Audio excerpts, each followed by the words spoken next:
This episode of Board Stories Television is proudly sponsored by Jorge's Mexican Restaurant and Bar, located in the heart of Haleiwa town. Hey, aloha and welcome to Board Stories. I'm Mike Latronic, joined with the salt-savvy, surf-stoked surfer girl herself, Hokulani Topping. Welcome back to Board Stories. You've been on the mainland studying, right? So how does it feel to be home? It feels so good. Thanks, Uncle Mike. Who wouldn't want to be in Hawaii, especially in the summertime? And today we have a really action-packed episode for you guys. From pipeline fireworks to Grom energy to cultural roots.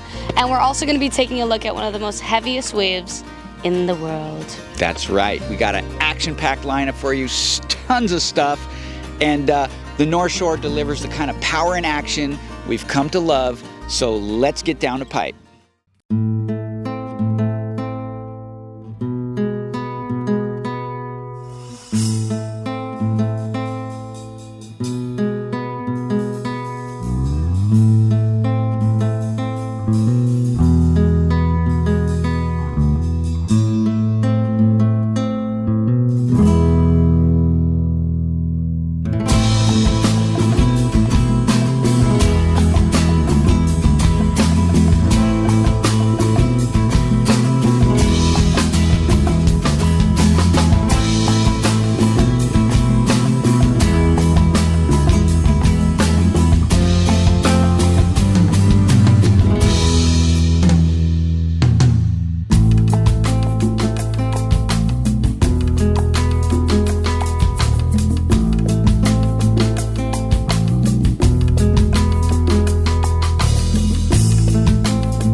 Come on.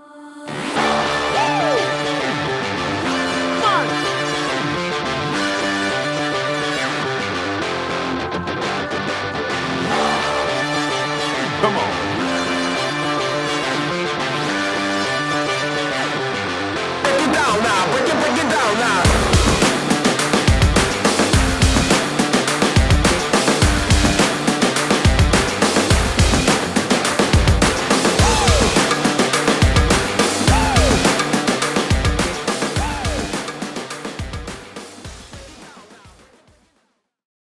Hey, welcome back to Board Stories Television. I'm Mike Latronic for Hokulani Topping. And you know what? We went from crazy killer pipeline action. We're going to shift over to Grom energy with an incredible young talent, Zoe Bradshaw. Wait, didn't you just film her at like 15-foot outer reefs? I did. She is incredible. At 11 years old, this young lady is blowing minds. And yeah, her dad is like big wave legend Ken Bradshaw, so he's got her out on the outer reefs on the North Shore. It's just, check it out. Meet Zoe Bradshaw, an 11-year-old surfer from the North Shore of Oahu. Zoe is not your typical preteen. While many girls her age are busy with school dances, TikTok trends, or after-school clubs, Zoe is chasing something far more powerful. Waves that would intimidate most grown adults.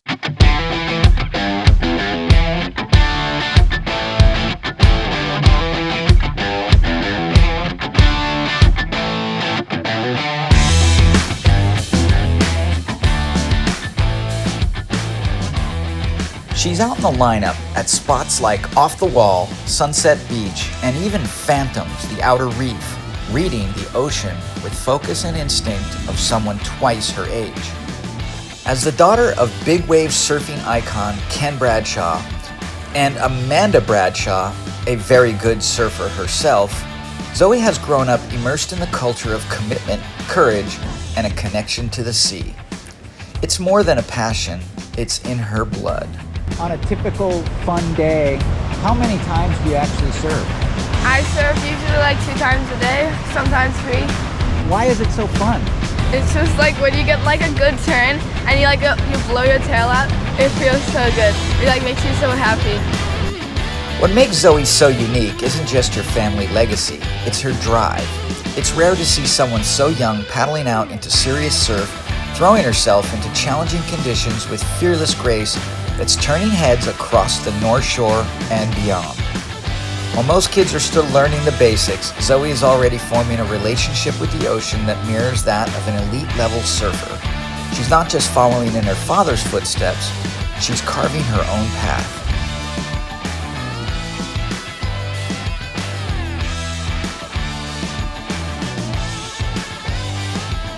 From big waves to backyard skate sessions, Zoe Bradshaw is living proof that the next generation of surfers is already charging, and she's just getting started.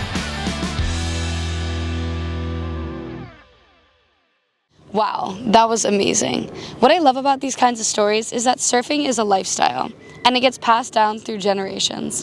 The DNA definitely runs strong in this family. Oh yeah, we look forward to seeing more from young Miss Bradshaw, and I'm sure she's got a bright future. Okay, so we're now going to head over to Haleiwa. Actually, we're at Haleiwa. Little bit different than today. You can see Haleiwa is placid. It's like a lake during the summertime. But in the wintertime, got big, long walls, and guys like Jack Robinson, DeVault, and Nate Florence, to name just a few, absolutely ripping it up. Ooh,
watching Board Stories.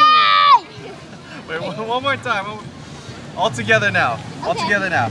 1, 2, 3. We are Kontiki, and you're watching Board Stories. Hey, welcome back to Board Stories. So, this next segment, of course, there's going to be some good surf action, but it's also about connection. We're going to examine sort of the cultural, historical, Peruvian surf culture and some of the Peruvian athletes and their ties to Hawaii. Yeah, so Kahanamoku is known as the father of modern surfing because through his expeditions in the 1900s, he shared surfing with the world. Mahalo Anakala Duke. Yeah, nobody spread surfing and brought surfing to the world's attention more so than Hawaiian Kahanamoku. But we have to pay some credence to the fact that the ancient Peruvian fishermen would ride in on waves on these like reed canoes. And, you know, who knows, maybe the Peruvians migrated to Micronesia and helped migrate Hawaii. We don't know the ancestors, all that story. But what we do know is we're stoked with all those pioneers for creating surfing. Mahalo. Surfing's roots run deep, and while Hawaii is credited as the cradle of wave riding, a closer look at global oceanic cultures reveals compelling narratives that hint at a broader origin story. Among the most intriguing is the ancient Peruvian tradition of riding waves. Long before fiberglass boards and neoprene wetsuits, Peru's coastal fishermen rode the waves on slender, reed-made vessels used for both fishing and transport. While these ancient mariners did not surf in the recreational sense as is known today, the practice of navigating waves to the shore on these Cabalitos could be viewed as a precursor to modern surfing. Peruvian surfers of today carry this legacy with pride. Obviously, we have some really strong connection with our ancestors, how everything started way back in the day. We have some really important surfing culture in Peru, same as Hawaii, and there's a point that they kind of mix with the French Polynesia, the currents, the Kontiki theory. There's some locals here that they look similar to the locals in Chile, in French Polynesia, in Peru, and we are all in the same ocean. It's a huge connection. The debate is really valid. The thing is, we have drawings in rocks that are from like way in the past, and we know they fished on these kind of like a surfboard boat made out of straw, and they would go and fish, and they'd spend a long time, and they would come back and they would actually get a wave because it was the easiest way to come in. So they were actually surfing with the fish. They didn't want to lose the fish. They catch the wave in. You kind of kneel down on these boards, and being registered with drawings on the rocks, like on the walls of their temples, is something that really we appreciate a lot. That we have surfing blood for so long, and that's what pretty much unites us with Hawaii, because you guys do too. Every year, a group of Peruvian surfers travels to Hawaii, drawn by the waves, but also by a sense of kinship. For them, Hawaii is not just the sport's modern mecca, it's a cultural mirror. As the global surfing community grows, these kinds of cultural intersections become even more important. They remind us that surfing is more than a sport. It's a bridge between people, places, and times. Whether ancient Peruvians truly influenced Hawaiian surfing may remain a question for the ages, but the bond between Peruvian and Hawaiian surfers is undeniable. For many in this tight-knit group, the journey to Hawaii is more than just a surf trip. It's a pilgrimage, a way to acknowledge their own roots while paying homage to a culture that has defined surfing as the world knows it.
Buenos momentos.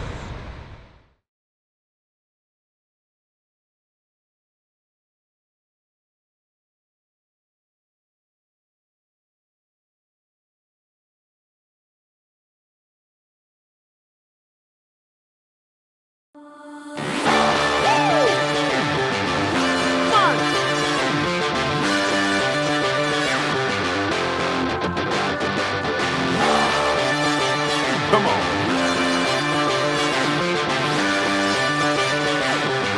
Break it down now. Break it down now.